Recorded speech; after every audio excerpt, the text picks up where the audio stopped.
Los investigadores médicos llegan a usted gracias a Corporación Pharmalab, liderazgo de calidad.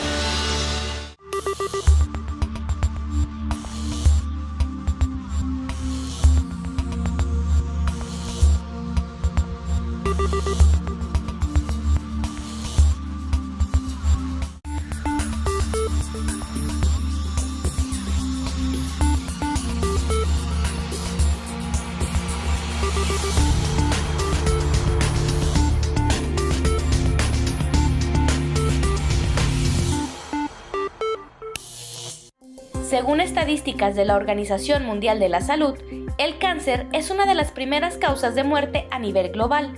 En 2012 se le atribuyeron 8.2 millones de muertes. Aproximadamente un 30% de las muertes por cáncer se deben a 5 factores de riesgo comportamentales y alimentarios: el índice de masa corporal elevado, consumo insuficiente de frutas y verduras, falta de actividad física y consumo de tabaco y alcohol, y por lo tanto pueden prevenirse.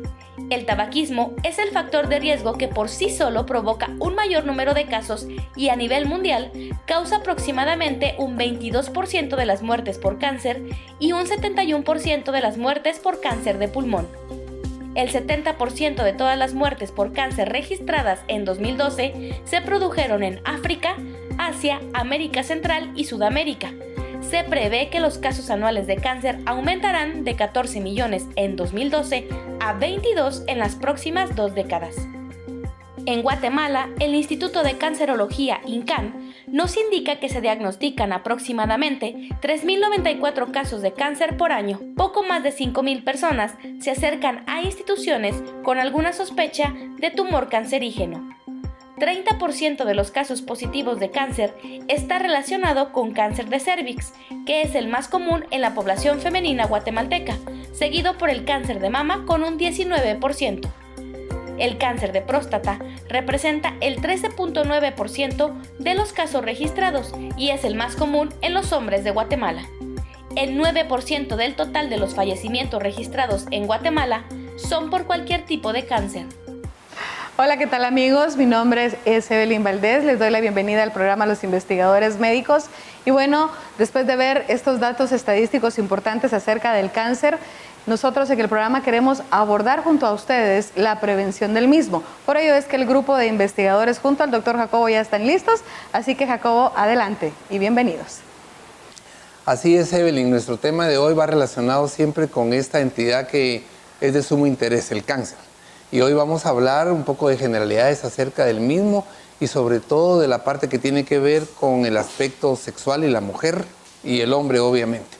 Así es que para esto, para iniciar el programa, está conmigo el doctor Juan Carlos Bolaños. Juan Carlos, bienvenido. Gracias, Jacobo, muy amable por la invitación. Siempre estamos preocupados por las enfermedades de alta incidencia y el cáncer es una de ellas, ¿verdad? Sabemos bien que el cáncer es el crecimiento desordenado de células, es un crecimiento incontrolable debido a múltiples aspectos. Unos son genéticos, los otros son ambientales, comportamientos conductuales, mala alimentación, uso de tabaco, en fin, es una multiplicidad de causas las que pueden incidir en cáncer. Más de 15 millones de casos nuevos anuales y más de 15 millones de gente sobreviviendo cáncer. La mortalidad es altísima, 8.2 millones de personas mueren a causa de cáncer. Pero hoy nos interesa también los que tienen que ver con el aspecto de la mujer y los que tienen que ver en Guatemala. ¿Cuál es la incidencia en el mundo por un lado y en Guatemala por otro de la prevalencia de cáncer? Bueno, Jacobo, primero decirte que definitivamente el cáncer de mama es el número 1 a nivel mundial, ¿verdad? Yo creo que hemos tenido ya una categoría de pandemia con el cáncer de mama y lo que nos está asombrando mucho es la etapa temprana que está apareciendo el cáncer de mama a nivel de en las mujeres, ¿verdad? Más o menos a edades de 30 años, ¿verdad? El número 2 siempre sigue siendo el cáncer de cuello uterino. Ya pasamos el número 3 a cáncer de colon, que ya equipara datos con el hombre, ¿verdad? Pero podría decirse que cáncer de mama y cáncer de cuello uterino siguen siendo las principales causas de cáncer en la mujer. Preocupa grandemente cuando se leen las estadísticas que 1 de cada 12 mujeres podrán cursar en algún momento de la vida con cáncer de seno. Y aquellas que tengan suprimido estos genes supresores, como en el BRCA1 y BRCA2 que vamos a hablar más adelante, la probabilidad de cáncer se incrementa hasta 50-60%. Eso es así, Juan Carlos. Sí, lo que está sucediendo ahora es que la expectativa de vida ha subido, ¿verdad? Eso ha sido uno de los componentes importantes con respecto a lo que está sucediendo, que gente mucho más anciana con aparecimiento de cáncer, ¿verdad? Uno. Y tomar en cuenta que el riesgo, como es un riesgo acumulado, las mujeres que tienen alguna tendencia, como en este caso que hablábamos del gen BRCA, ¿verdad? Hace que el riesgo pueda aumentar hasta un 50% su riesgo durante toda su vida, ¿verdad? Como bien lo vamos a ver en algunas gráficas. Cuando hablamos del gen BRCA, para nuestro teleauditorio, ¿puedes explicar un poco más algo acerca de qué consiste, qué es, cómo se detecta? Bueno, nosotros en nuestro ADN contamos con genes que son genes supresores de cáncer. En el momento en que una célula cambia o muta y se desarrolla una célula normal, hay ciertos dispositivos a nivel del ADN que se identifica como una célula mala, y el gen supresor lo que hace es eliminar, bajo un término que hemos conocido como muerte celular programada, o en términos médicos como que se conoce como apoptosis. El problema es de que al tener este gen mutado ya no se suprime ya prácticamente ya no hay una supresión del cáncer y empieza la proliferación del cáncer. Claro, entonces ¿verdad? De ahí se hace mucho más fácil que el cáncer emerja y que no tenga quien lo limite. Exactamente. La parte de todo este programa lleva contenidos muy importantes y se los voy a anticipar. Sí hay programas de detección temprana del cáncer. Sí existe la manera de formar también un programa que haga detección heredofamiliar. Si la herencia está presente y en la historia familiar hay cáncer, la probabilidad de desarrollarlo se incrementa. Así es, ¿verdad, Juan Carlos? Sí, definitivamente, porque podemos, así como heredamos, por ejemplo, ojos cafés o ojos celestes, también heredamos mutaciones con respecto a ciertos genes, en este caso gen supresor, que es lo que hemos visto, que la capacidad de heredar la mutación. Y ese es el problema que existe en mama, en colon, que es prácticamente los cánceres más estudiados, incluso cáncer de ovario, ¿verdad? Claro. Y luego de esta parte que abordaremos posteriormente, vamos a referirnos a un aspecto muy importante que anticipadamente tiene que ver con el aparecimiento de cáncer de cérvix. Y ustedes van a oír de voz del especialista o de los especialistas qué hay sobre el virus del papiloma humano. Así es que en todo este recorrido, recuerden, detección temprana del cáncer, eso es factible hoy día. El cáncer podría llegar a ser una enfermedad de alguna manera previsible. Sí. Yo creo que aquí nos enfrentamos a dos conceptos muy importantes. Primero es la prevención, o sea, si nosotros empezamos a hacer revisiones, 70% del cáncer es producido por lo que comemos. O sea, tomamos ese dato, ¿verdad? Claro. Entonces, ahí definitivamente entra la prevención. Ahora, una de las luchas que nos enfrentamos países en vías de desarrollo, como lo mencionan, es que el chance, por ejemplo, de capturar pacientes en etapas tempranas es muy bajo. Entonces la mortalidad, por ejemplo, en Guatemala es muy alta. Entonces el reto a los que nos enfrentamos es la detección temprana. Y ahí es donde entra prácticamente procesos educativos. Y pues en este caso, el programa, por ejemplo, que estamos desarrollando investigadores médicos, ha hecho mucha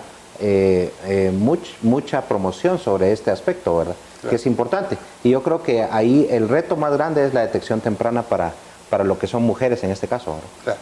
Vamos entonces a pasar a la parte que tiene que ver con hablar de detección temprana, cuáles son las pruebas. Y recuerden que de alguna manera nosotros somos los que desarrollamos la capacidad de volvernos huésped de enfermedades.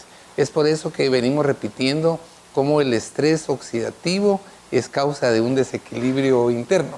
Y ese desequilibrio lo que hace propicio que mis células se dañen en su estructura y en su función y se pueda facilitar la adhesión de una enfermedad que tiene un lugar donde desarrollarse.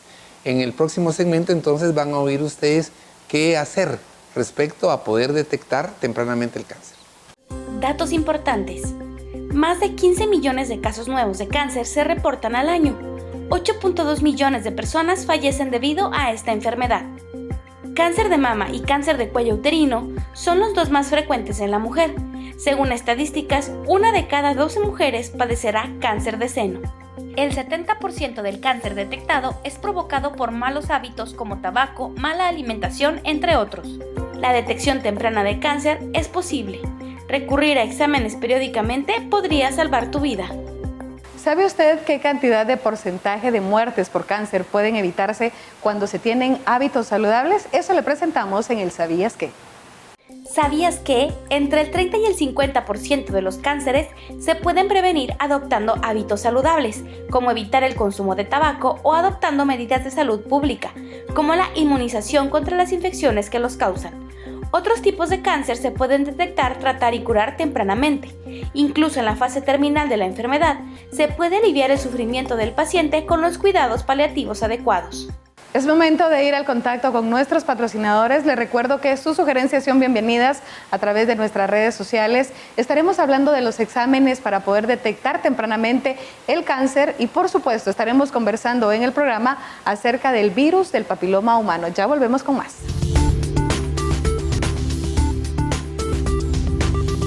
Ya estamos de vuelta en el programa Los Investigadores Médicos. Lo importante de poder prevenir una enfermedad es que existen exámenes que están a nuestro alcance para poder prevenirlos. Y eso es lo que conversamos a continuación junto con el doctor Jacobo Aguilar. Así es, Evelyn, importantísimo como todos los temas que semana a semana tomamos. Esta parte tiene que ver con las pruebas que se hacen, algunas rutinarias, otras tradicionales, otras modernas, otras eficaces institucionales relacionadas con detección temprana. Está conmigo, acompañándome, el doctor Alejandro Berganza. Alejandro, bienvenido. Alejandro es médico y cirujano, es ginecobstetra, forma parte del equipo de las clínicas de especialidades médicas. Igualmente, el doctor Juan Carlos Bolaños es ginecobstetra y tiene una especialidad en Israel en colposcopía. Hablemos un poco, interactuemos, hablando ahí de estadísticas, de prevalencia y de qué es lo que espera la paciente y qué es lo que le tiene el grupo médico, sobre todo el área de la especialidad de ustedes, para hacer factible y eficiente un programa de detección temprana del cáncer. Tal vez si quieres arrancamos contigo y luego... Bueno, la expectativa de la paciente es que si llega a que se le haga una prueba, que la prueba sea sensible, que sea eficaz, ¿verdad? Entonces ahí nos enfrentamos con que las pruebas, la sensibilidad de las pruebas no siempre es 100%, ¿verdad? Entonces lo que ha venido ahora en boga es tratar la forma de unificar ciertos diagnósticos. Por ejemplo, en el cáncer de cuello uterino, unificar Papa Nicolau con colposcopía. O como lo va a exponer el doctor en cuestión de lo que es el examen de inspección visual con ácido acético, que es otro que se está tomando en cuenta, ¿verdad? Entonces, al unificar estos exámenes, aumentamos el chance de hacer un mejor diagnóstico. Así con Papa Nicolau o incluso con mamografía, que ahora tenemos la mamografía digital, que es algo muy importante. Y el dilema es en cuándo empezar a hacer la mamografía, que es otro dilema que se está enfrentando, ¿verdad?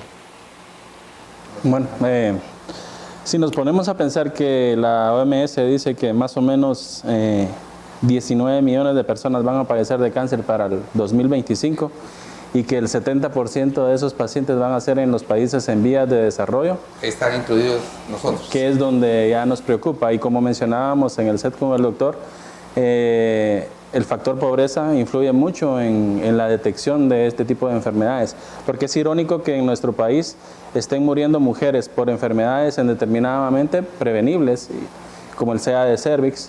El CA de mama, pues en determinado momento es discutible lo de la prevención, porque realmente hoy por hoy sería tal vez cambiar el hábito alimenticio, claro, y modificar ciertos aspectos de vida que en determinado momento podrían ayudar a que la incidencia en nuestros pacientes o en nuestras mujeres sea menor. ya que si nos ponemos a pensar que solo el 7% del cáncer es heredado, el otro 93% es causado por algún factor externo, que es donde entra el concepto de epigenética, que es la afectación del mismo ambiente a nivel de nuestra genética. Entonces realmente hablar un poco de prevención es algo, pues es un tema que creo yo que vale la pena poner en la mesa y discutir, porque tendríamos que ir enfocado. Pero si hablamos desde el aspecto prevención, en el campo del CA de cervix tenemos algunas pruebas que hoy por hoy se practican, como es el Papa Nicolau que mencionó el doctor, la prueba de inspección visual, que es la que se usa institucionalmente por costos, y que si en determinado momento comparamos la sensibilidad y la especificidad del Papa Nicolau y la inspección visual, se ha determinado que es muy similar. ¿En qué consiste esta última, Alejandro? Amplíanos un poco más de la... La inspección visual es básicamente entrar a ver el cuello uterino, el cuello del cervix, y colocar una sustancia que puede ser ácido acético o puede ser Lugol. Hoy por hoy se habla que el Lugol tiene un poquito más de capacidad de detectar ciertas lesiones, pero ambas son eficaces. Claro. Por comodidad en determinado momento y por costos a nivel institucional es lo que se practica. Pero las tres pruebas son ideales para en determinado momento saltar al siguiente paso, que hoy por hoy los libros coinciden en decir que es el gold estándar de oro para el diagnóstico del CA de cervix, que es la colposcopía. La colposcopía. El problema es que también aquí entra, y el doctor no me dejará mentir, es que va a depender mucho del entrenamiento de la persona que lo esté haciendo, porque el método puede ser muy bueno, pero si el médico que lo está practicando no tiene el conocimiento, va a ser difícil detectar una lesión a tiempo. Es ahí donde entraba aquel aspecto que decían nuestros maestros, en donde decían, la mente no ve lo que los ojos no, Claro. no pueden... No conocen. Exactamente. Entonces, eso es importante en el entrenamiento de nuestro personal, de la gente que en determinado momento está haciendo la prevención. Quizás esos tres aspectos serían los que en determinado momento podemos hablar de prevención de CA. Sí, yo creo que agregaría uno más. Desde el momento que sabemos que el virus del papiloma humano es el causante del cáncer de cuello uterino, vinieron ciertos estudios que lo que hicieron fue detectar la presencia de virus a nivel del cuello uterino. Entonces, lo que detectaban son los virus de alto riesgo, 16, 18, y lo que encontraron que si la paciente tiene un virus 16 y 18, tiene alto porcentaje de desarrollar cáncer. Entonces ahí nos vamos un poquito más adelante, ¿verdad? O sea, detectar la presencia de virus, y ahí venimos a algo más relacionado a prevención, que es la vacuna, ¿verdad? Que prácticamente vino a ser parte de la respuesta contra lo que es el virus del papiloma humano, ¿verdad? Sí, porque indudablemente la vacunación ha dado en los países desarrollados, donde se aplica con programas muy bien establecidos, una disminución de la probabilidad de desarrollo de cáncer. Sin embargo, la vacuna misma tiene sus limitaciones. Definitivamente. Debido a los serotipos y a... Bueno, existen dos en el mercado, una que solo cubre el 16 y el 18, que son los de mayor incidencia para la prevención, para producir el cáncer de cervix, y también está la otra vacuna que cubre los dos serotipos que en determinado momento pues cubren las lesiones como tales, ¿verdad? O las verrugas. El problema es que volvemos a caer en lo mismo. Estamos en un país en vías de desarrollo en donde la vacunación solo tiene acceso cierto grado de la población. Claro. No toda la población tiene acceso a la misma por el mismo costo, que es bastante elevado, ¿verdad? Son 3 dosis, si no me equivoco. Así es. Y el costo, pues, anda en más o menos, ¿qué? Como 1,000 y algo cada dosis, si no estoy mal.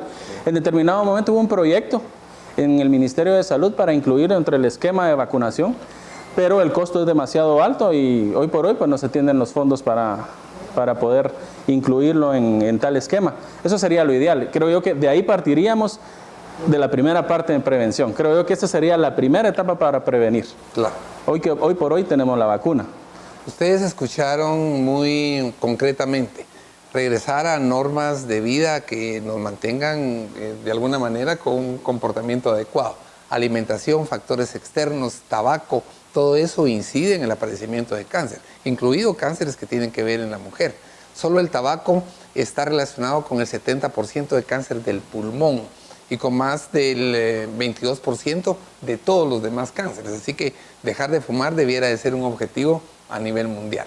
¿Cómo poder detectar esto adecuadamente? Explicaron muy bien Papa Nicolau, lo de la visualización y lo de la colposcopía.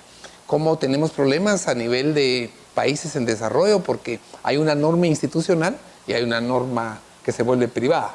Pero de alguna forma lo que nosotros hacemos como gestores de salud es tratar de propiciar lo mejor para la población, y un día la población podrá tener acceso al mejor estándar. Así es que muy agradecidos. Vamos a pasar luego de esto a hablar ya de carcinoma de cérvix y su relación con el virus del papiloma humano. Así es que continúen con nosotros. Datos importantes. El Papa Nicolau, la inspección visual y la colposcopía son los 3 exámenes que pueden ayudarnos a prevenir problemas de cérvix. El virus del papiloma humano tiene más de 100 serotipos. Los más comunes son el 16 y el 18, son de alto riesgo y pueden convertirse en cáncer. La vacuna contra el VPH ha reducido la probabilidad de desarrollar cáncer. Sin embargo, la vacuna también presenta limitaciones, pues solo funciona en ciertos serotipos de los más de 100 que existen. Aunque la vacuna está a disposición, es poco accesible a grupos socioeconómicos particulares, pues no está dentro del sistema público de salud y se tiene que comprar en lo privado. Existe una serie de hábitos que nosotros podemos aprender para poder prevenir cualquier enfermedad, y es lo que le presento a continuación. Según información proporcionada por los investigadores médicos, el 80% del riesgo de cáncer proviene de los factores externos, como una mala alimentación, fumar, una vida sedentaria, el beber, entre muchas más. Por tal motivo, la prevención es primordial a lo largo de la vida. Cuando somos niños, nuestros padres se encargan de nuestras vacunas, las consultas con el pediatra y ayudar a nuestro cuerpo con vitaminas. Ahora es momento de hacer nuestra parte. Y son pequeños pasos los que pueden cambiar nuestra salud y bienestar. El primer paso es seguir una dieta sana y equilibrada. Ayuda a mantener un peso saludable y a reducir el riesgo de enfermedades como la diabetes, del corazón o un derrame cerebral. La comida, al fin y al cabo, es el combustible de nuestro organismo. Usted no puede ponerle diésel a una máquina de gasolina, por lo que en relación con esto, no debe alimentarse de forma inadecuada. Como ya lo escuchamos en nuestro tip de salud, mantenerse activo es otra de las reglas básicas para un buen equilibrio corporal. Controle el estrés, ya que los problemas se presentan cuando no se puede manejar el estrés cotidiano. Allí es cuando viene el desgaste que termina convirtiéndose en enfermedad.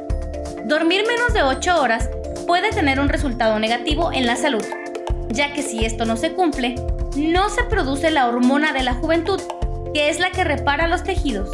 Deje el vicio. El consumo de drogas aceptadas o no socialmente hablando están dentro de los factores que más atentan contra la salud, no solo de quienes las consumen, sino de quienes los rodean. Estos son apenas unos pequeños consejos para la prevención de una buena salud. Es momento de ir al contacto con nuestros patrocinadores. Le pido que se quede con nosotros en el programa Los Investigadores Médicos, ya que de lleno estaremos conversando sobre el virus del papiloma humano y más adelante del programa de detección heredofamiliar. Ya volvemos.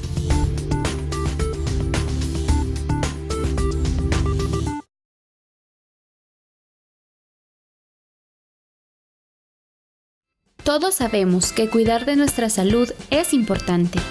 Una correcta alimentación nos ayuda al cuidado de nuestra salud, ya que consumiendo los alimentos adecuados obtenemos los nutrientes que nuestro cuerpo necesita para defenderse de las enfermedades.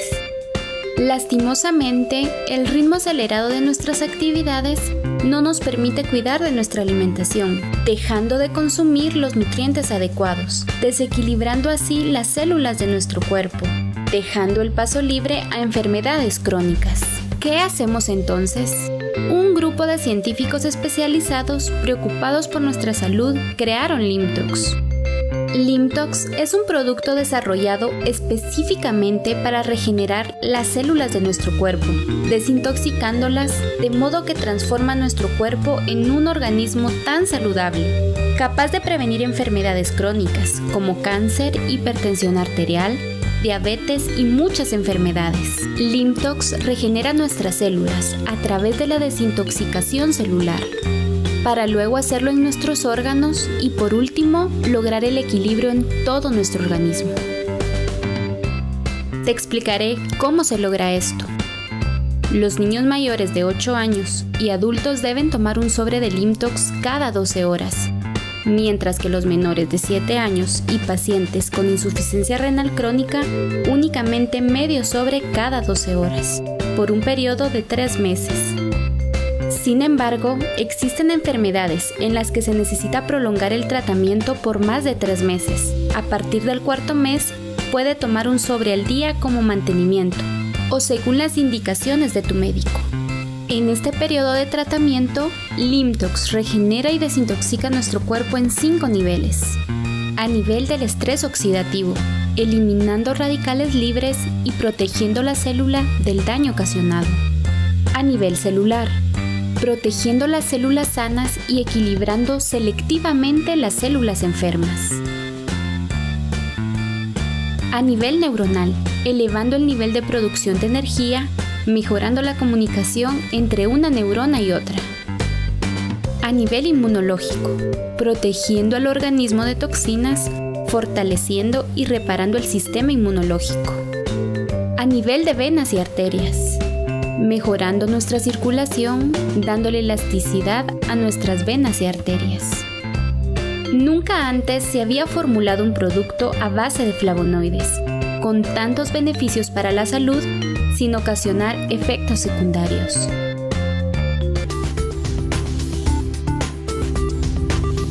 Continuamos en este camino fabuloso de detectar, de prevenir, de tratar. Vamos a hablar ahora específicamente del virus del papiloma humano. Para eso está de nuevo con nosotros el doctor Jaime López. Doctor López, bienvenido. Muchas gracias, Jacobo. Muchas gracias, Juan Carlos. El doctor López es un urólogo reconocido.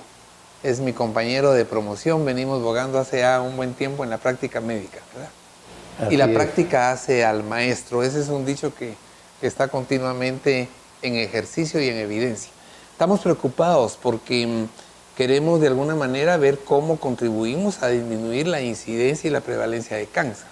Y sabemos que papiloma, el virus del papiloma, tiene alta relación con el aparecimiento del cáncer de cérvix. Y tú eres una autoridad en lo del papiloma. Quisiera que nos contaras al público un poco más de eso, si nos puedes dar imágenes de lo que son estas lesiones, que las personas lo puedan ver, no con temor ni con susto, pero sí con objetividad y saber qué hay que hacer alrededor de esto. Muy bien. Para comenzar, vemos en la diapositiva que el papiloma tiene 3 estadios, 3 etapas. Si nosotros tenemos aquí la piel, entonces tenemos por debajo de la piel la fase latente del virus. O sea que existe, pero no es evidente, no se ve. La fase subclínica, que está muy por debajo de la piel, pero tiene las mismas características que la fase latente. Y la fase ya clínica es cuando ya aparece una especie de verruga que tiene la característica de no ser lisa como una vena, sino es corrugada. Entonces, para esto el mensaje está en que uno puede tener el virus, pero puede manifestarse o no, o mantener el virus toda la vida y ser un portador sano que nunca va a tener una solución aceptable. Luego, existe la etapa un poco más avanzada ya cuando estamos en la fase clínica, cuando el virus, como vemos en la otra diapositiva, en el pene, vamos a tocar el sistema urológico masculino, vamos a ver las corrugaciones que son no esplayadas, no lisas, sino también así como escamosas. Y en muchas oportunidades se va a ver la especie o la imagen de una coliflor. Pero hay que tener mucho cuidado cuando uno hace el diagnóstico, ya cuando aparece, ya sea en el pene, en la vulva, en el ano o en el pubis. Porque no es solamente de llegar donde el médico y que él haga una cauterización. No. El mensaje es ver la situación y hacer un diagnóstico mediante una biopsia visual con anestesia local, por supuesto. Ya teniendo el diagnóstico de la presencia de unas células que se llaman coilocitos, entonces ya se da un tratamiento específico que vamos a tratar más tardíamente. Otro aspecto muy importante de que el papiloma media B lo adquiere una persona, aunque no tenga un diagnóstico, él está siendo un portador sano a cualquier persona. Hay uno de ellos que es portador, no sabemos si es el hombre o la mujer, pero luego, ¿qué ocurre con lo del problema del papiloma y ya el aparecimiento de cáncer de cervix? ¿Cuál es la problemática, la incidencia? Bueno, en el momento en que ya el virus del papiloma humano llega al cuello uterino, como lo van a ver en la gráfica, empieza a desarrollar ciertos cambios que afortunadamente, le digo yo, es un proceso que puede durar de 5 a 7 años al momento que aparezca el todo cáncer. El periodo Y lo interesante de eso es que en ese periodo se puede hacer su Papá Nicolau y detectarse una lesión, o podemos visualizar con una colposcopía, o podemos tipificar si tiene el virus de alto riesgo. Entonces el proceso es un proceso lento, pero aparentemente desde el punto de vista del virus bastante eficaz, porque lo que hace el virus es perpetuar la vida de la célula y prácticamente anular lo que nosotros llamamos muerte celular, que prácticamente se ha hablado pues esto desde hace mucho tiempo, ¿verdad? Y ya esto, pues el proceso que lleva hace que se desarrolla cáncer, puede ser cuello uterino, puede ser vulva, como bien lo dijo el doctor, puede ser ano, pero ya nos enfrentamos a otra problemática en el momento en que el virus ya es latente o está en estado dormido, le decimos nosotros, porque ya en la época reproductiva de la mujer implicaría problemas a nivel de lo que es el recién nacido, que ya miraríamos y se observa lo que se conoce como papilomatosis laríngea en el bebito, que se desarrolla en un 0.5% de los embarazos con madres que tienen y que lo contraen lesiones, en el momento de que lo pueden contraer en el canal del parto, ¿verdad? Y eso es la indicación de por qué se hace cesárea en estos casos. La otra situación que no me va a dejar mentir el doctor es la posible relación de cáncer de próstata con el virus del papiloma humano. Y tuve la experiencia cuando estuve en Israel de un médico que me dijo a mí, mira, vamos a hacer colposcopías. Y lo interesante es que me llevó y les hace buches con ácido acético a los pacientes y con el microscopio le mira la boca. Y le dije, ¿por qué haces eso? Mira. Entonces empezamos a ver lesiones blancas en todo lo que es el área bucal de la paciente. Y me decía, mira, lo que pasa es que el sexo oral es algo muy común.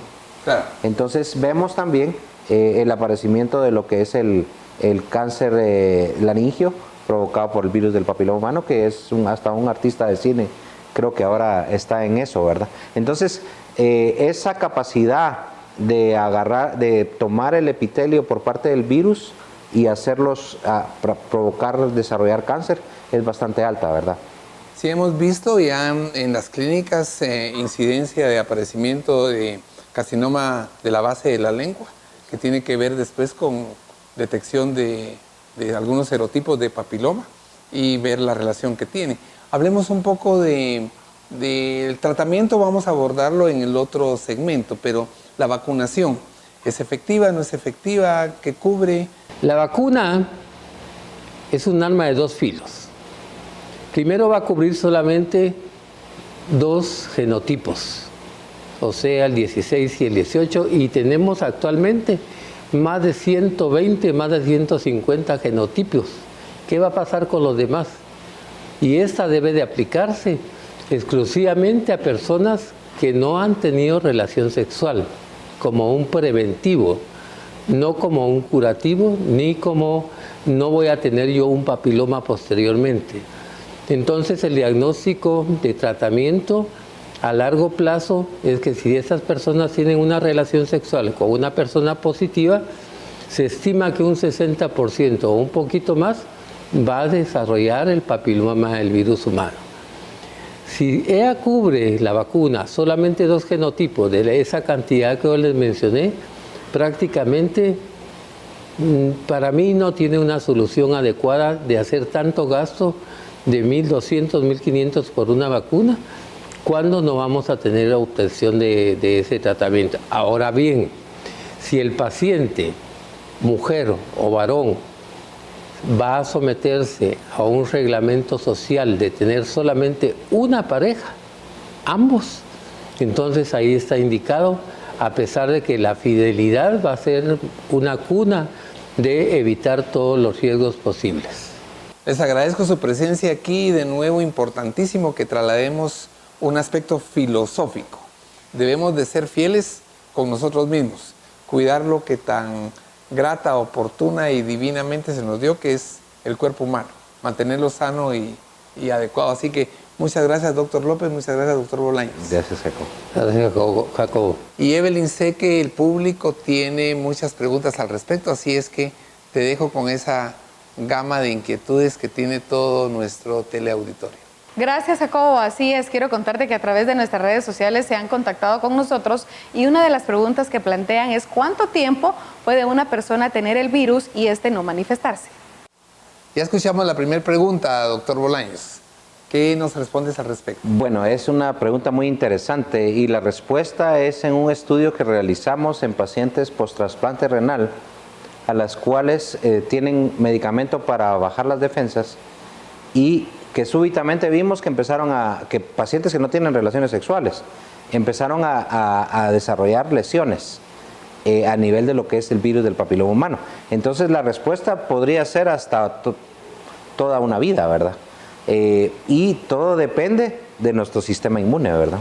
Y ahí está donde está prácticamente lo preventivo a nivel de terapia biomolecular, ¿verdad? Desde luego, gracias. La siguiente pregunta está relacionada con... Gracias por la respuesta. Alguien más se comunica con nosotros, Jacobo, y nos pregunta si el virus del papiloma humano siempre se puede convertir en cáncer o no. Así es, Evelyn. Pregunta importantísima. Doctor López, ¿qué nos puedes contestar al respecto? Pues el papiloma del virus humano no siempre se convierte en cáncer, dependiendo de su grado de riesgo que tenga. Mientras el riesgo sea de alto riesgo, hay mayor frecuencia. Pero puede ser de mediano o bajo riesgo que la frecuencia va a ser muy baja. O probablemente nunca se va a convertir en un papiloma tipo clínico. Y el paciente nunca va a saber en su vida si tuvo algún día el papiloma. Lo que sabemos es que ese virus no se muere por sí solo. Y como dijo el doctor Juan Carlos, depende de la inmunidad que tenga la persona. Si se tratara del virus de más alta agresividad, ¿cuál sería entonces la relación con incidencia de cáncer de cervix en ese caso? Muy bien. Si platicamos de alta agresión, agresividad o riesgo, la respuesta es mientras más tiempo pase y no tenga un control, un chequeo, va a ser más alto el riesgo de tumor de canceroso secundario al papiloma del virus humano, ya sea en áreas genitales femeninas como en áreas genitales masculinas o en cualquier área del cuerpo. Así es, Evelyn. Vamos, ¿hay alguna otra pregunta que tengas tú del grupo de personas que llaman para resolver inquietudes? También nos preguntan si existe una serie de síntomas, ¿estos se podrían manifestar en una persona o no y cuáles serían? Interesante pregunta, doctor Bolaños. ¿Qué opinión tienes al respecto? Bueno, los síntomas, yo diría que en el 90% no hay síntomas. Y hemos tenido algunas pacientes que desarrollan un término que nosotros llamamos vulvitis, o sea, dolor y ardor vulvar, y se ha relacionado con presencia de virus. Pero yo te diría que la mayoría no tiene síntomas. Y el síntoma va a ser, como mencionaba el doctor, ya cuando la lesión de una lesión latente se hace una lesión subclínica o clínica, ¿verdad? Mucho más clínica que ya cuando es ya sea el hombre que consulta o la mujer que se realiza su chequeo de Papa Nicolau adicionalmente a la colposcopía, o incluso la mujer que cuenta con los recursos para hacerse su tipificación, ¿verdad? Así es. ¿Todavía tienes algunas otras preguntas más que podamos aprovechar teniendo aquí a nuestros dos especialistas? Finalmente, Jacobo, nos preguntan si existen tratamientos para quienes padecen el virus de papiloma humano. Así es, Evelyn, importantísima esta pregunta y vamos a pedirle a ambos especialistas que de manera muy concreta nos la puedan contestar. Doctor López. Muy bien. La pregunta del tratamiento del papiloma del virus humano con respecto a su cura o no cura, el valor que se le da al gasto que va a hacer la persona, que no son tratamientos baratos, siempre va a ser negativa. porque media vez el virus se instaló, teóricamente el paciente va a tener el virus toda la vida, sea cual fuese, inyecciones, pomadas. Pero hay algo muy importante. Cuando existe una relación de pareja y los dos están conscientes de que tienen el papiloma del virus humano, no utilizar preservativos. ¿Por qué razón? El virus del papiloma humano tiene un diámetro de 5 Daltons, que es menor a la fuga de aire que tiene el preservativo. O sea que se fuga y de todos modos se contagia. Segundo, tener la comprensión de que ambos están contaminados y tener la conciencia de que tienen que entenderse así toda la vida.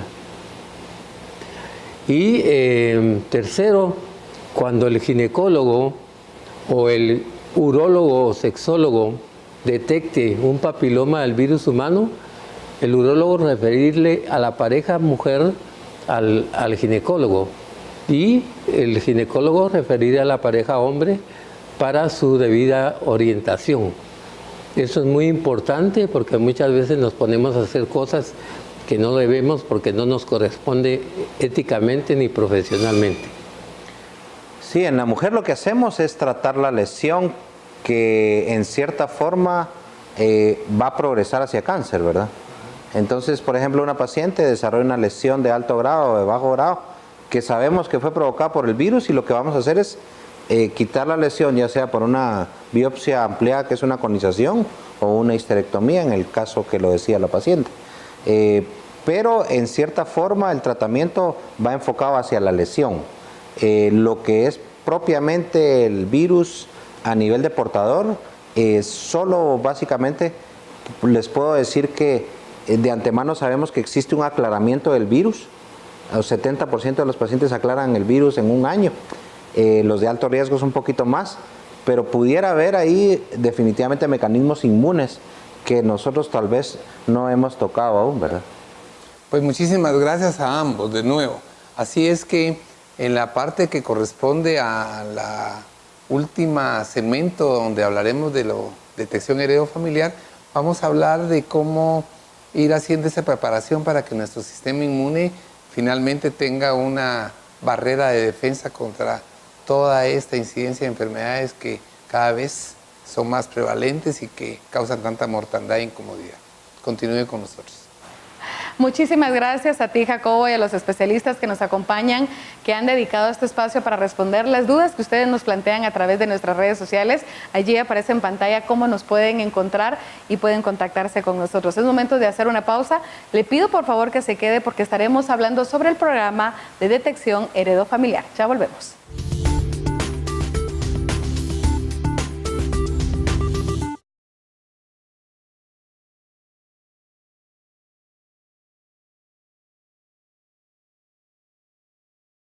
¿Siempre te has preguntado qué es el cáncer, cómo funciona y por qué no hay cura? Pues hoy te explicaré algunas cosas y cómo eliminar el cáncer de nuestro cuerpo. Durante los últimos 100 años se ha tratado el cáncer de la misma manera.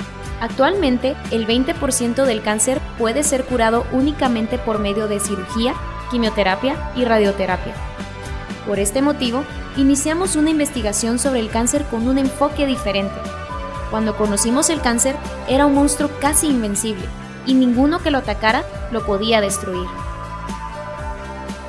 Pero tú te preguntarás, ¿cómo ataca el cáncer a nuestro cuerpo? Pues el cáncer se hospeda en nuestras células, y se multiplica cuando se multiplican las células de nuestro cuerpo, y cuando pasa esto, empieza a funcionar mal nuestro organismo, porque distorsiona el tiempo de vida de la célula. A partir de esta distorsión en la célula, se forma un tumor y este se cubre de ácido láctico para ocultarse de las defensas del cuerpo. En esta posición necesita alimentarse y para ello utiliza raíces que crecen con el tiempo, volviéndolo más poderoso. ¿Y cómo eliminamos el monstruo del cáncer? Innovación Biomolecular Pharma desarrolló una solución más efectiva contra este monstruo. Creó Oconex, un agente secreto que se encargará de negociar el ácido láctico que necesita el monstruo del cáncer para que le abra las puertas y pueda ingresar los suministros que el monstruo quiere. Pero en realidad Oconex no le da alimento al cáncer.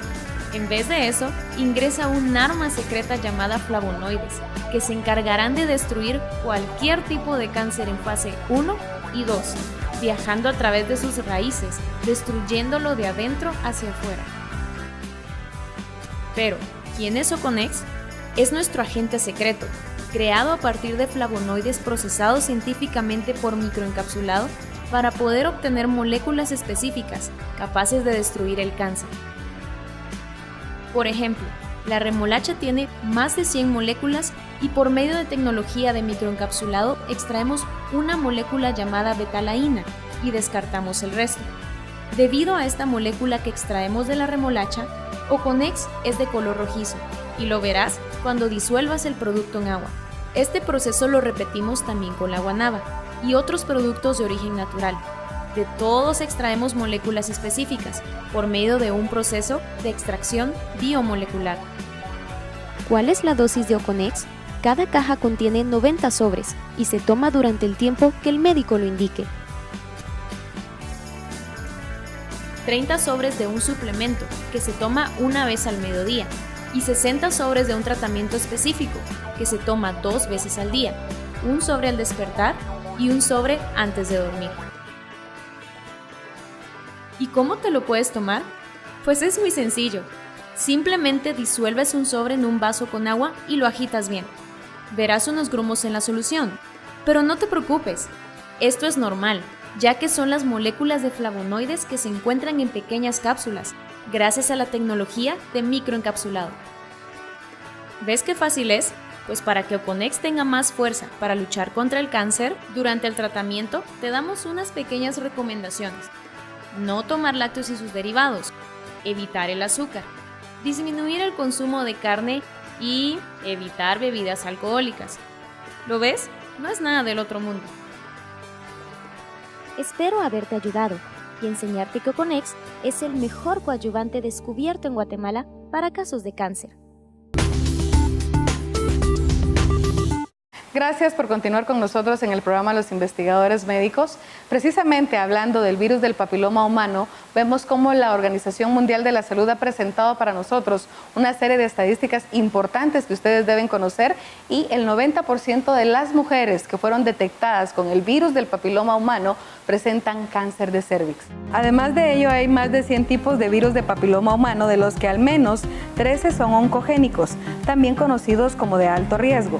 2 tipos de este virus, 16 y 18, son los causantes del 70% de los cánceres cérvico-uterinos, una de las lesiones precancerosas del cuello del útero.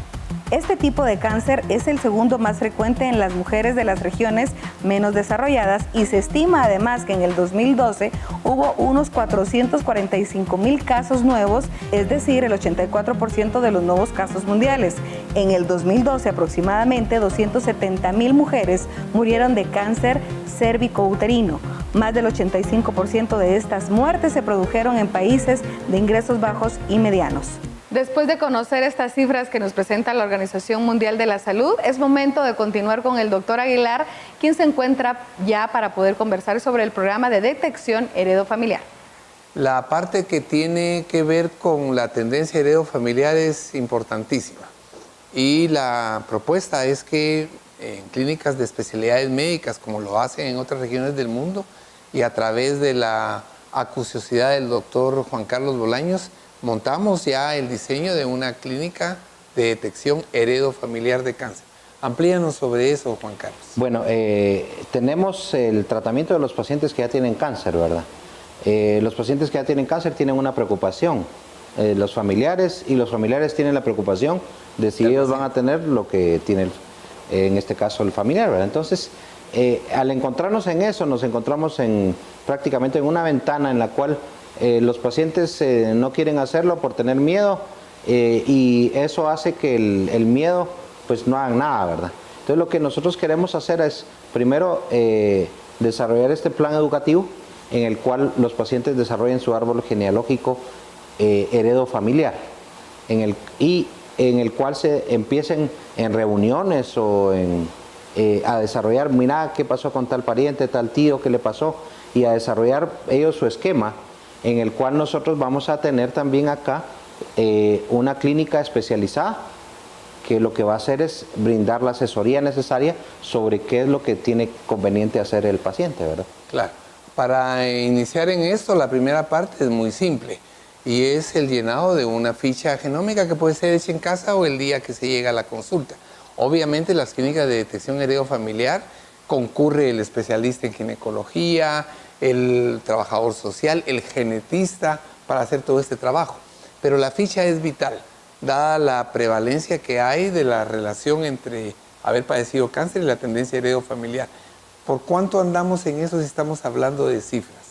Sí, mira, por ejemplo, el cáncer de mama, sabemos que un 10 a un 20% de los cánceres de mama son heredados en este caso, ¿verdad? O sea, en este caso contienen el gen mutante, ¿verdad? Yo esta pregunta me la hago en el sentido de que cada vez estoy viendo más cáncer en mujer joven o en más cáncer en hombre joven, ¿verdad? Lo vemos en gástrico y colon, ¿verdad? Entonces, probablemente esto va a empezar a revertirse en el sentido de que cada vez vamos viendo más pacientes con tendencia alta de ser heredofamiliar del cáncer, ¿verdad? Claro. Y Juan Carlos, en el desarrollo del programa, que siempre me agradan a mí muchísimo, además de participar por toda la información que confluye, determinamos que no hay tratamiento específico en el caso del papiloma, que corresponde a la condición de huésped. Y nosotros en medicina biomolecular lo que estamos trabajando fehacientemente es en mejorar la condición del huésped, que tengamos un equilibrio tal que nos permita tener una respuesta adecuada ante cualquier manifestación. Es más, podría yo tener latentemente una persona en una condición genética que no se desarrolla, o que se desarrolle si mi comportamiento se altera, de tal manera que el uso de medicina biomolecular, el uso de antioxidantes, es algo de lo que estamos haciendo como propuesta. Y hay grupos médicos encaminados en ese sentido a brindar la oportunidad. ¿Por qué? Porque está comprobado bibliográficamente. Hay amplio sustento en relación a esto. Segundo, no es nocivo, no es letal. Y tercero, no hay otra alternativa en este momento. No sé si tú quieres como reforzar este aspecto. En revisando, o sea, la literatura tiene mucha revisión con respecto a lo que es el tratamiento molecular. Y lo que he encontrado, que por ejemplo, ¿cuál es el efecto de las isoflavonas en la apoptosis? Porque eso está escrito, ¿verdad? Cómo la isoflavona puede revertir la apoptosis, la muerte celular controlada que habíamos platicado como causa de cáncer, ¿verdad? Entonces, siempre enfocamos la prevención en la dieta. Y eso es un enfoque porque sabemos que el 70% del cáncer es provocado por lo que comemos. Pero de antemano yo encuentro que el 70% de la solución del cáncer va a estar en la medicina molecular. En este caso, propiamente, no diría natural, sino se encuentra, ¿verdad? Vincristina, vimblastina, taxotere. Son tres medicamentos que se utilizan para cáncer de mama. Y todos son derivados de plantas. Claro. Entonces la pregunta es, esto no es medicina natural. Estos son tratamientos que hoy por hoy utilizamos en cáncer de mama. ¿Existen, además de esos otros tratamientos? Sí los hay. Y yo creo que ese es el camino en el que vamos, ¿verdad? Claro, encantado con la parte que tocó el doctor Juan Carlos Bolaños, porque vimblastina, vincristina y en fin un sinnúmero de quimioterápicos tienen esa condición, solo que tienen el componente químico y el componente del efecto adverso. Cuando hablamos de medicina biomolecular estamos hablando de casi estar exentos de efecto adverso. Si la comida, si el medio ambiente propician enfermedad, igualmente mejorando ese aspecto, vamos a mejorar la capacidad de respuesta. Ahora, la comida por sí sola ya no basta debido a la cantidad de oxidación. Tenemos que hacerlo a través de un suplemento. Y la medicina biomolecular tiene la molécula específica de las plantas, del brócoli, de la remolacha, de la guanábana, que tienen efecto anticancerígeno comprobado. Así es que estamos ante una nueva luz, una nueva esperanza. Estamos rodeándonos de grupos de especialistas que ustedes los han visto con nosotros participar en programas, para que esto tenga un asiento científico, veraz, ético y congruente con todas nuestras necesidades. De nuevo, Juan Carlos, bienvenido y nos estaremos viendo porque ya trabajaremos juntos en la consecución de este programa. Gracias, Jacobo, muy amable. Y usted continúe con nosotros. Datos importantes. El SEM y el Dr. Juan Carlos Bolaños arrancan el proyecto de la Clínica de Detección Heredofamiliar de Cáncer. Dicha clínica busca que pacientes de personas con cáncer o cualquier otra persona realice su árbol genealógico para conocer si algún pariente cercano genéticamente ha padecido esta enfermedad. En cáncer de mama, un 10 al 20% de los casos son heredados. El virus del papiloma humano no tiene tratamiento específico. Medicina biomolecular trabaja en mejorar la condición del huésped, busca equilibrar el organismo para poder tener la respuesta correcta ante ciertas manifestaciones de la enfermedad. La medicina biomolecular no presenta efectos adversos importantes y ayuda al paciente con BPH a tener una correcta calidad de vida. Importante lo que hemos conocido y vital para dejarles como mensaje a ustedes que nos siguen programa a programa, que hemos visto que el cáncer en sí, en todas sus manifestaciones, ha sido alarmante los datos que hemos conocido, que en el lugar de ir en disminución van en aumento y muchas son las causas. Lo que sí nos queda claro es que hoy tener hábitos saludables, el tener chequeos oportunos y tener coadyuvantes que la biomedicina nos presenta hoy en día pueden salvarnos la vida. ¿No es así, Jacobo? Así es, Evelyn, un recorrido fascinante, didáctico, aleccionador sobre todo lo que son las condiciones de enfermedades como las que presentamos. Es curioso cómo siguen habiendo condiciones que no tienen aún tratamiento, pero hay una respuesta innovadora. Innovación biomolecular, precisamente como su nombre lo indica, encuentra solución o propuesta ante todas esas condiciones que antes eran de alguna manera intratables o incurables. Así es que mediante medicina biomolecular estoy seguro que vamos a generar que la condición de huésped sea de alguna manera fortalecida para disminuir la incidencia de cáncer y enfrentar adecuadamente el embate que ocasionan los virus.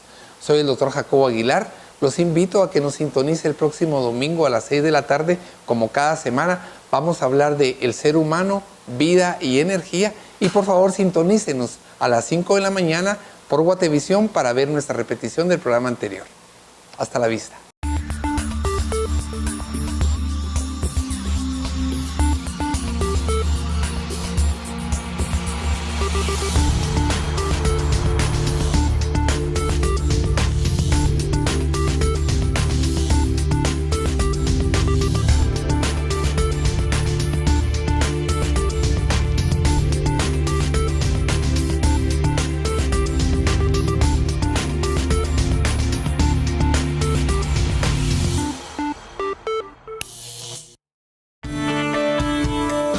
Los investigadores médicos llegan a usted gracias a Corporación Farmalab, liderazgo de calidad.